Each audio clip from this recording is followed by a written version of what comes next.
नमस्कार मित्रों। ये विभाजन भले ही हो गया, 75 बरस बीत चुके, हम आज़ादी का अमृत महोत्सव भी मना रहे हैं और इसी बीच हमने अपने प्रधानमंत्री के आह्वान पर एक दिन विभाजन के नाम भी पूरा दिन खर्च किया। ये सारी बातें चलती हैं और ये वर्ष भर चलेंगी, लेकिन कुछ एक सवाल अभी भी बिल्कुल जिनके कोई उत्तर नहीं मिलते, ऐसे सवाल हैं, कुछ एक कुनमुनाते रहते हैं, पैदा होते रहते हैं। हम उनका क्या करें, कैसे निपटें, ये कुछ भी समझ किसी के भी आने वाला नहीं है।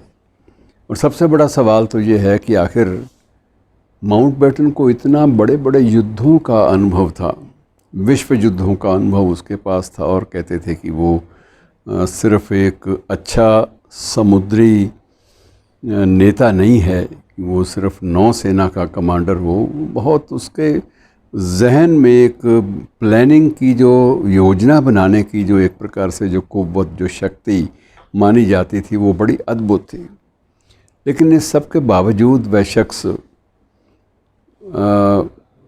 कितना ज़्यादा अपरिपक्व निकला इस मामले में, उसने खुद महसूस किया कि मुझे कभी भी अंदाज़ा नहीं था कि जो हुआ है ये होगा।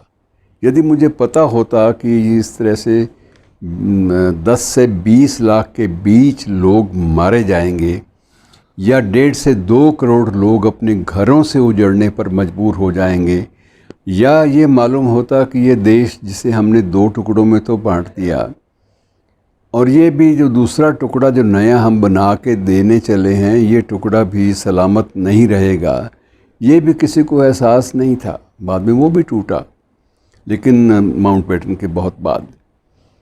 और उस दिन तो माउंटबेटन भी पछताया, उस दिन ये सभी लोग पछताए, रेड क्लिफ भी बुरी तरह से पछताया, और स्वयं जिन्ना भी पछताया, और नेहरू भी पछताया, लेकिन तब तक चिड़ियाँ खेत चुग चुकी थी। ये सभी लोग पछताए कि अगर हमें थोड़ा सा भी अनुमान होता तो हम लोग थोड़ी सी समझदारी से काम लेते, हम लोग थोड़ा सा वक्त डालते, और वक्त डाल के हम चीज़ों को तैयार कर लेते, लोगों को सुरक्षित दायरे में, सुरक्षा के दायरे में अपनी इच्छा के अनुसार इधर से उधर और उधर से इधर जाने की हम लोग एक तैयारी करा देते, लोगों को मानसिक रूप से भी तैयार करते, लोगों को सामाजिक रूप से भी तैयार करते, और कुछ माहौल बना के बात करते।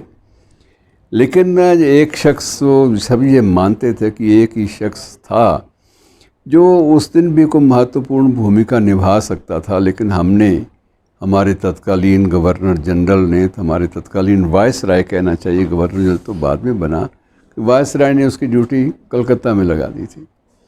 वो इन चीज़ों का गवाह उसको बनाया ही नहीं। जहाँ उसकी मुख्य भूमिका थी, उस भूमिका से हटाकर उसे वन मैन, एक व्यक्ति पर आधारित सेना के रूप में कलकत्ता में भेज दिया। और गांधी के बारे में भी लोग कहते हैं कि गांधी बाबा कुछ भी हो, अहिंसा का पुजारी था, इसमें कोई संदेह नहीं। उसने सत्याग्रह, अहिंसा और बहुत सारे सिद्धांत जो मानव जाति को, समूचे विश्व की मानवता को दिए, वो अद्भुत हैं, उनको आज भी याद किया जाता है। इस बात से कोई फ़र्क नहीं पड़ता कि उसका नाम 3 बार नोबल शांति पुरस्कार के लिए भी नामित हुआ और उसे नहीं मिला। ये बातें छोड़िए, ये बातें छोटी पड़ जाती हैं। नोबल पुरस्कार भी गांधी के सामने बहुत बौना पड़ जाता है। और गांधी ने उस दिन सबसे बड़ी शर्त ये रखी कि अगर मैं तभी भूख हड़ताल अपनी ख़त्म करूँगा, या भूख हड़ताल की, या बैठूँगा भूख हड़ताल पे, लोगों से शांति की अपील करूँगा, जब मेरे साथ सोहरावर्दी भी बैठेगा। सोहरावर्दी कट्टर मुसलमान था, और कट्टर मुसलमान होने के नाते ये भी माना जाता था कि वो किंग पिन जिसे कहते हैं आपकी, वो सरताज था गुंडई तत्वों का, और वो सबको संरक्षण देता था। लेकिन गांधी की शर्त थी कि अगर वो मेरे पास बैठेगा तब मैं यहाँ पर शांति स्थापना के लिए कुछ करूँगा, वरना मैं नहीं करूँगा। मैं जानता हूँ कि मेरा कोई भी प्रयास वो सफल नहीं होने देगा। और गांधी बाबा ने उसको पास बैठाया। जब तक स्वयं बैठे रहे तब तक सोहरावर्दी के लिए वहाँ से हिलना भी मुश्किल हो गया था। वो अपने कारिंदों को, अपने लोगों को, अपने गिरोह वालों को कोई भी निर्देश देने की स्थिति में भी नहीं था। लेकिन जब इतनी ख़तरनाक स्थिति थी तो क्या इतनी जल्दी क्या थी, हड़बड़ी क्या थी। पहले यह तय हुआ था कि 1948 में आज़ादी देंगे, और माउंटबेटन ने अपने एक कमांडर की तरह से वो रणनीति जो बनाई उसमें यह था कि अगर हम अचानक 1 साल पहले कर देते हैं तो जो तत्व हैं, गुंडई तत्व, उनको शायद मौका ही नहीं मिलेगा तैयारी का। एकदम से हथियार इकट्ठे करने, तलवारें इकट्ठी करनी, बंदूकें इकट्ठी करनी, छुरे भी इकट्ठे करने, ये सारा काम आसान नहीं होता। और वो लोग भी क्या करेंगे, कैसे एकदम से तैयारी करेंगे। तो 1 साल पहले का वक्त ये सोच के तय किया गया, लेकिन मित्रों पता ही नहीं चला कि सब कुछ मौजूद था। बंदूकें भी थी, छुरे भी थे, लाठियाँ भी थी, भाले भी थे, तलवारें भी थी, सब कुछ था और सब कुछ इस्तेमाल में आया। और उसी की बदौलत, उसी के कारण, उसी की वजह से इधर इस सारे के सारे विभाजन की प्रक्रिया में लगभग 20 लाख लोग मारे गए। 20 लाख इसलिए, कहीं कहीं 10 लाख का आंकड़ा है, तो ये वो इसलिए कि 10 लाख तो वो थे जिनकी गणना हो पाई, और इतने ही वो लोग थे जिनको उनके अपने संबंधियों ने ही या तो कुओं में धकेल दिया, या नहरों में, बहती नहरों में धकेल दिया, या फिर रावी में धकेल दिया ताकि वो सुरक्षित अपनी आबरू के साथ रह सकें। बहुत सारे ऐसे किस्से दर्दनाक हैं जो अंदर से हिला देते हैं। पर सवाल वही है कि सवाल अभी भी अनआंसर्ड है, उसका कोई जवाब नहीं है कि आखिर इतने प्रबुद्ध व्यक्तियों को भी जल्दी क्या थी। और उसके बाद सबसे बड़ी बात बुद्धिजीवियों पर भी आती है, साहित्यकारों पर, अदीबों पर भी आती है। कुर्रतुल्लैन हैदर पाकिस्तान गई, और इसीलिए गई कि वो अपने आप को ये समझती थी कि मेरे लिए वहाँ सुरक्षित ज़िंदगी होगी, बेहतर ज़िंदगी होगी, और यहाँ कहीं किसी सांप्रदायिक हिंसा का मैं शिकार ना बन जाऊँ। लेकिन वहाँ गई भी और लौट भी आई। जोश मलिहाबादी वहाँ गए भी और लौट भी नहीं पाए, और पहले जाने को तैयार नहीं थे, जब गए तो उसके बाद उनके लिए लौटना बड़ा मुश्किल हो गया, और वहाँ रहना भी उनकी ज़िंदगी को कबूल नहीं था।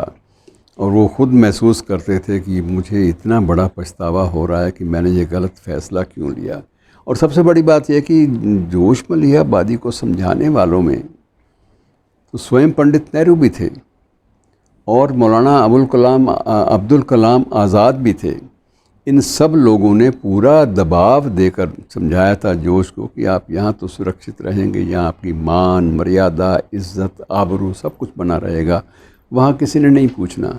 और उनका एक ही होता था कि यहाँ उर्दू की देखभाल नहीं होगी। और इन दोनों ने यकीन भी दिलाया कि उर्दू जितना उसको, उर्दू को पनपने का मौका यहाँ मिलेगा उतना वहाँ नहीं मिल पाएगा। लेकिन वो नहीं माने। उस वक्त एक सनक सवार थी कि खिदमत उर्दू करनी है तो वो वहाँ जाके हो सकती है, यहाँ तो मुमकिन नहीं है, यहाँ तो सवाल ही पैदा नहीं होता। और ये सारी चीज़ें मित्रों, इतने समझदार लोग, बुद्धिजीवी लोग, राजनीतिज्ञ लोग, चिंतक लोग, सारे के सारे इस दुविधा का शिकार हुए, और अंत में फ़ैसला जो भी हुआ वो किसी के लिए भी अच्छा नहीं था।